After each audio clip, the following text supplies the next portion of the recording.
Olá a todas, olá a todos. Esse é o novo capítulo do Filosofia para Dar Sentido. E meu nome é Michael e vou ficar aqui com vocês por um tempinho. Convido a filosofar e se encontrar com essa ideia que é a gente entrar na podosfera, se encontrar com uma reflexão e quem sabe reverberar isso nas redes sociais com um pouco de cuidado, atenção, carinho e bastante filosofia mesmo, né? Eu gostaria de inaugurar hoje uma sessãozinha que é a tentativa de reverberar o que aconteceu durante a semana, que as pessoas comentaram, e eu realmente fico grato com as audições que tivemos até agora desse podcast. Eu estou muito feliz com o resultado e espero que isso seja simplesmente uma resposta de que está no caminho certo, de que está indo bem. Então, hoje o tema é falar um pouquinho de Sócrates, e esse tema partiu das conversas com alunos, com ex-alunos no Instagram, e eu acho que combina um pouco com o momento que a gente está vivendo aí, beleza? É isso, então vem comigo, vamos filosofar.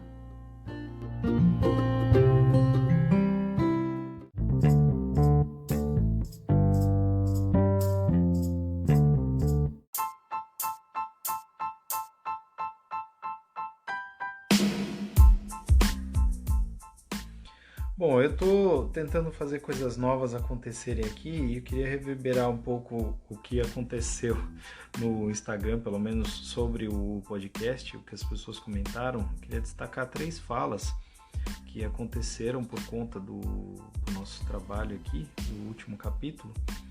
E eu achei curioso, a primeira pergunta do André Chui. Então, uma pessoa que tem a TDAH não pensa em profundidade, né? E a gente entrou numa discussão bem interessante sobre isso, que eu não tinha pensado nessa variante, nessa situação, que a gente sabe é uma condição que para quem tem é bastante complexa e dificulta realmente a concentração, a capacidade de parada. Isso tudo porque eu tinha colocado, né, que você só consegue pensar com profundidade se puder prestar atenção às coisas. Ele pergunta se não há possibilidade, então, de pensar em profundidade. A gente concluiu que deve ser possível, mas de outra forma, né? Mas também considerando que para algumas pessoas que têm essa questão de forma muito severa, talvez não haja o pensamento em profundidade que eu estava imaginando quando disse. Então, cabe aí mais pesquisa, mais reflexão e talvez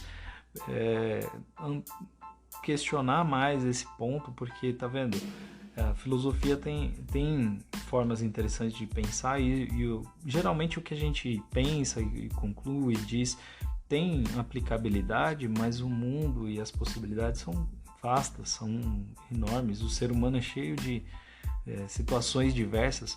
E eu acho que veio a calhar essa pergunta porque gerou movimento. Eu gostei de responder, de debater, de discutir com esse meu amigo, André Chui, que é um grande fotógrafo, músico, um colega realmente muito querido.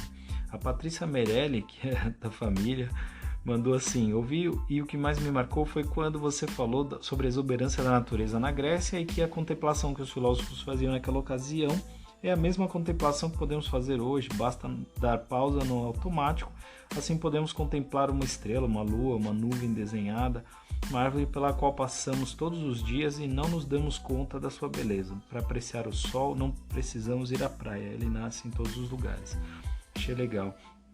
Também teve a fala da Gabi S. Garcia, que disse assim: eu adorei, você falando do álbum do Pink Floyd até comentou que seria um exemplo banal, mas eu achei essencial para mostrar que todo mundo pode fazer filosofia, mesmo um adolescente ouvindo música e olhando álbuns numa loja de CD.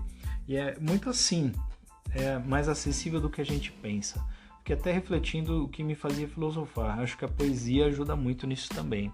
Então, eu fiquei muito contente com todas as falas que tiveram, mas com esse tipo de fala que mostra uma compreensão fina de uma coisa que eu gostaria que as pessoas entendessem, que filosofar é mais simples do que se imagina, apesar, lógico, que para se aprofundar você vai precisar estudar, não tem jeito, quanto mais você estuda, melhor você fica, mas também não é uma coisa absolutamente inacessível, né? A filosofia pode estar aberta e possível para as pessoas de modo geral. E também a ideia de que a gente precisa, sim, prestar atenção, prestar atenção, o ponto, né? Que as coisas podem tomar sentidos e significados outros que a gente não tinha pensado. Tá certo? Então essa possibilidade de revisão, essa questão de a gente conversar em comunidade, de ter comentário, das pessoas falarem o que pensam, esse é muito o meu intuito. Eu não sei se vocês vão gostar de ouvir essa reflexão, essa retomada, mas eu queria trazer isso à tona de vez em quando, porque eu acho bem importante que haja essa conexão e eu vou tentar construir formas da gente se conversar mais nesse podcast, ok? E vamos para nosso quadro principal.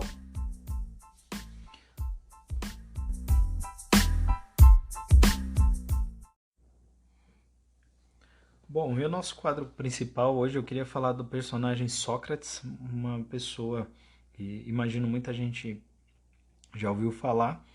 E eu queria começar falando por conta...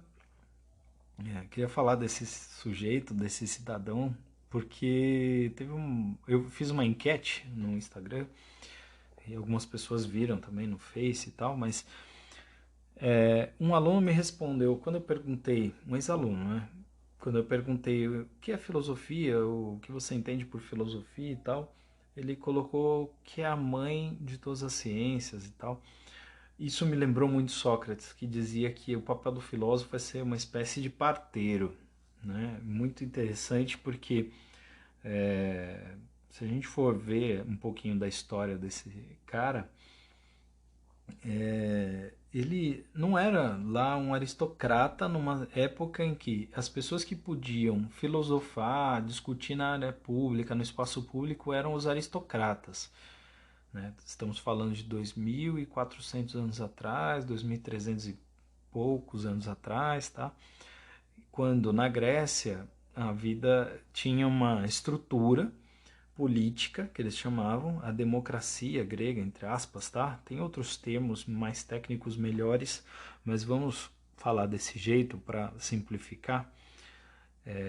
Fazia com que apenas alguns sujeitos tivessem direito de falar no espaço público e serem ouvidos como políticos, né? E esses sujeitos eram os homens livres, adultos e nativos, ou seja, tinha que ser do sexo masculino, tinha que ter uma certa idade, uma vida adulta que não é nem 18 anos, é bem mais que isso, né? Ser livre significava não ter nenhuma dívida, não trabalhar de forma num trabalho braçal, não ser empregado de ninguém, porque escravidão na época não era a mesma coisa que a gente compreende hoje como escravidão, ou nos últimos séculos.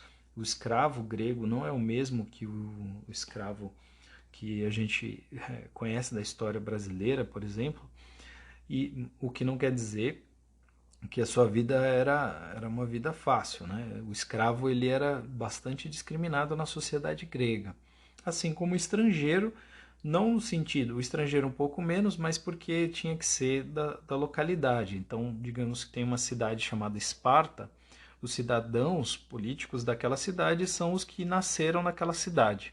Em Atenas seriam aqueles que nasceram naquela cidade.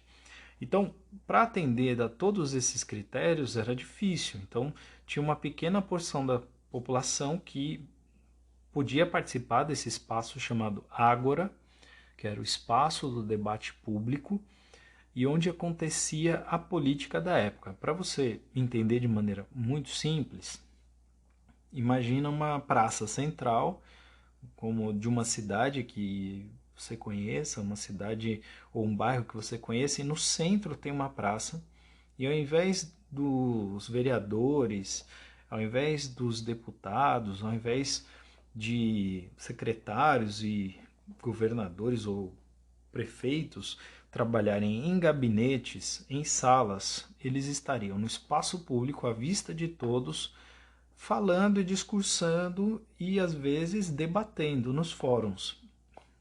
Isso é uma imagem, estou tentando construir aqui uma imagem, mas é uma imagem é, pobre, de detalhes. Talvez em alguma outra mídia a gente possa explorar melhor esses detalhes e explicar isso com mais exatidão, mas ajuda a pintar o quadro, para a gente compreender que havia pessoas que debatiam os rumos da cidade, da vida coletiva, e que estavam ali sempre em confronto, discutindo, e Sócrates era um personagem comum nesse espaço público, apesar de não ser um grande dono de terras.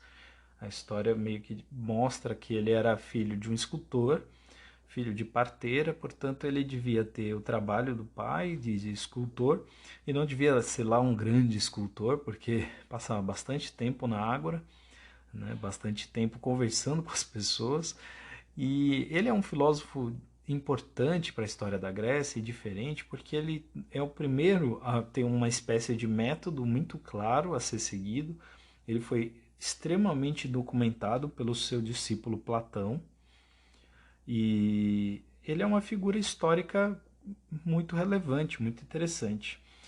Bom, dito tudo isso, para tentar situar esse sujeito, eu queria tratar de duas coisas aqui. Uma da questão de ser parteira da ideia. E a outra era a forma como Platão, como Sócrates, perdão, se relacionou com a vida pública. Para a gente se aproximar um pouco da questão política que acontecia na época e que talvez possa fazer alguma ponte com o momento que a gente está se aproximando. A gente está às vésperas de uma eleição.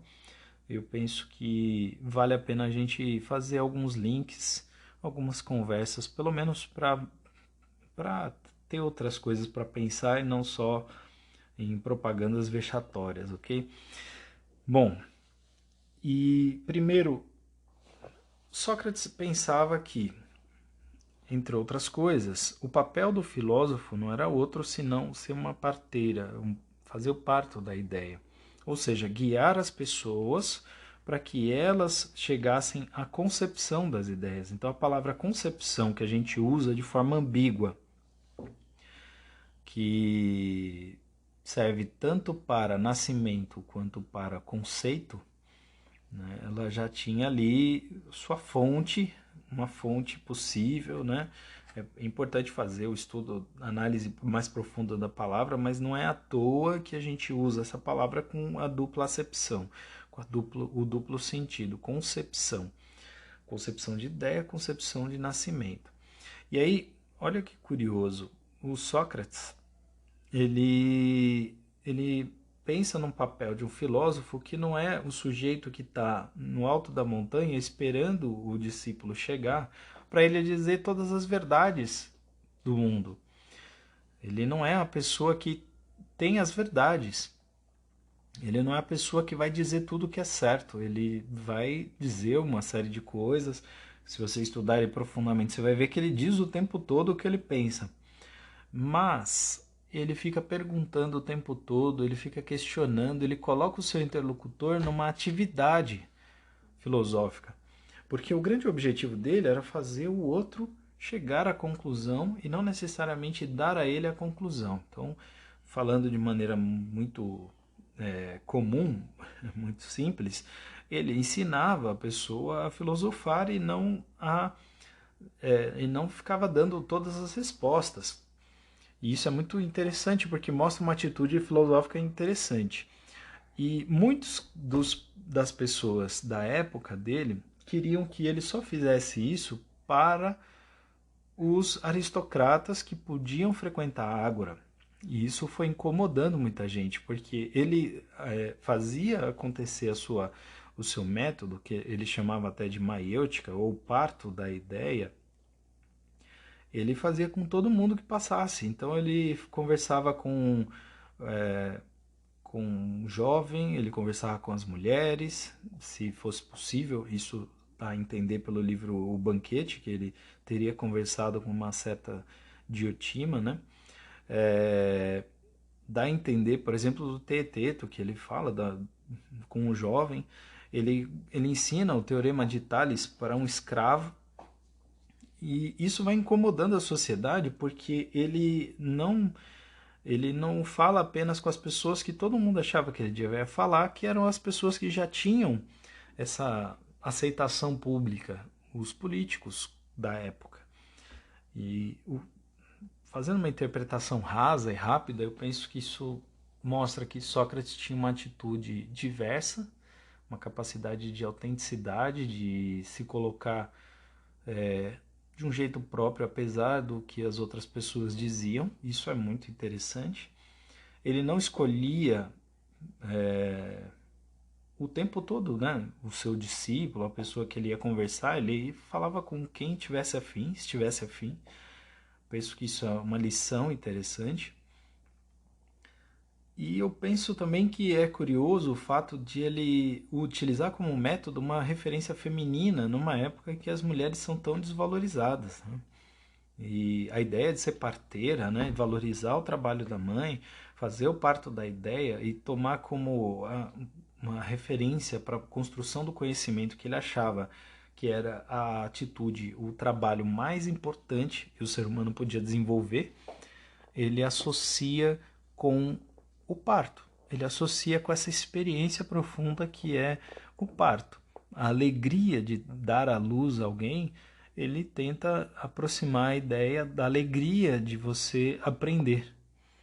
Né? Numa época em que as pessoas não sabem muita coisa, imagina, hoje a gente tem muita informação, mas pensa como que era, né? As pessoas sabiam as coisas da época, mas em termos de volume não é nada nem próximo do que a gente tem hoje de informação. Não vou dizer de conhecimento, mas de informação. E você imagina a alegria das pessoas que não podiam estar frequentando constantemente aquele espaço e que eram valorizadas por uma figura pública tão importante como Sócrates, e que muitas vezes foi duro com as pessoas que ele chamava, né, de demagogos, porque eram pessoas que diziam ocupar uma função, ocupar um papel na sociedade e que, quando questionadas, não conseguiam responder a ele, responder os significados esperados por Sócrates. Por exemplo, chegar a um juiz e perguntar o que é justiça e o juiz ter dificuldade de explicar o que é justiça. Perguntar a alguém sobre coerência, quando alguém que se espera, né, de quem se espera coerência, né, e a pessoa ter dificuldade de responder. Então essas interpelações socráticas, elas impulsionavam uma reflexão sobre ética, um posicionamento ético, uma questão de ética mesmo. E é curioso que o Sócrates fazia isso o tempo todo. E essa atitude dele levou a ter inimigos, a ser julgado e condenado, porque ele simplesmente não seguiu a ordem esperada, né? Lógico que essa é uma história com muito mais detalhes, com muito mais questões, e Sócrates provocou também bastante os políticos da época, mas talvez mostre um pouco que, assim, não é só de hoje essa questão do distanciamento que a gente tem das esferas públicas, a tentativa de separação que algumas pessoas fazem e de eleição de quem realmente deve ou não participar da esfera pública.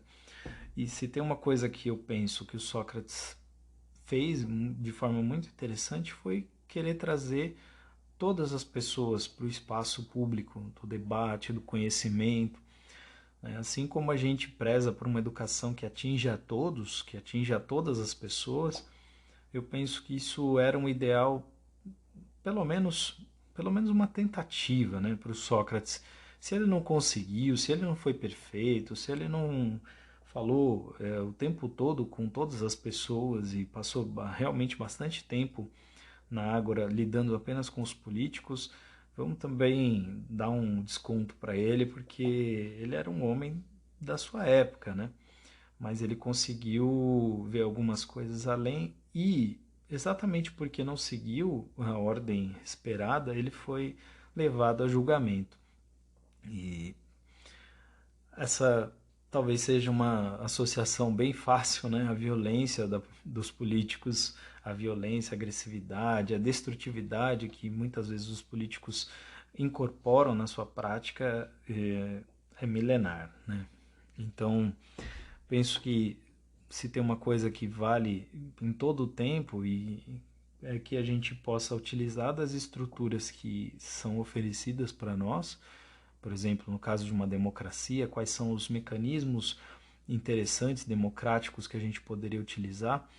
Entre eles, né, a primeira coisa talvez seja o conhecimento, aprender mais sobre a democracia, sobre os mecanismos, sobre aquilo que é interessante discutir, aprender para poder se apropriar desse espaço, que é um espaço de ocupação, de vivência. Se você deixa vazio, alguém vai lá e ocupa mesmo, não tem outra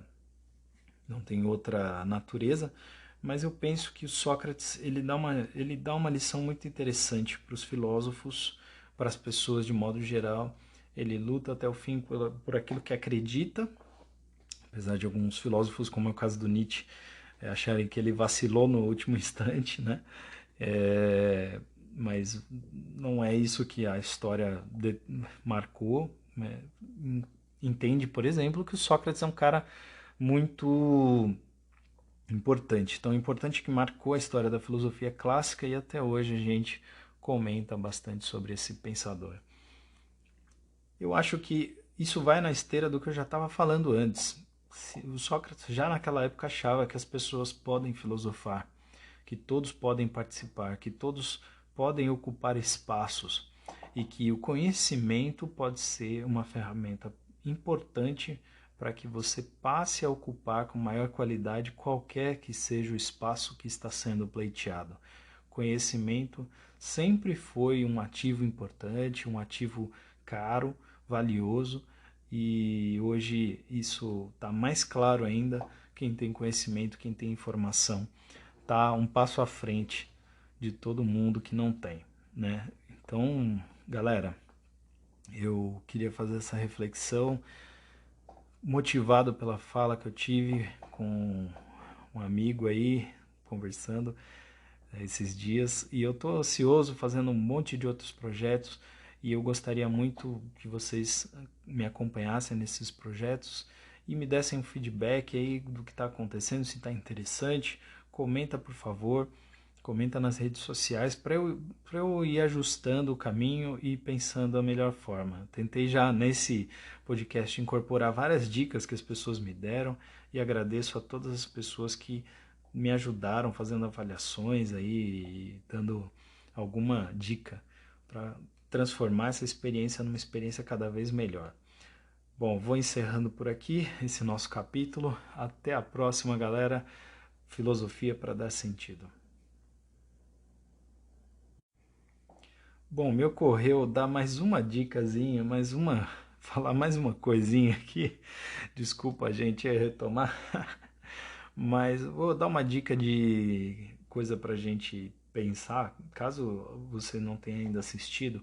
Tem uma série de uma empresa aí de filme muito famosa, Net alguma coisa, vocês vão saber o que que é.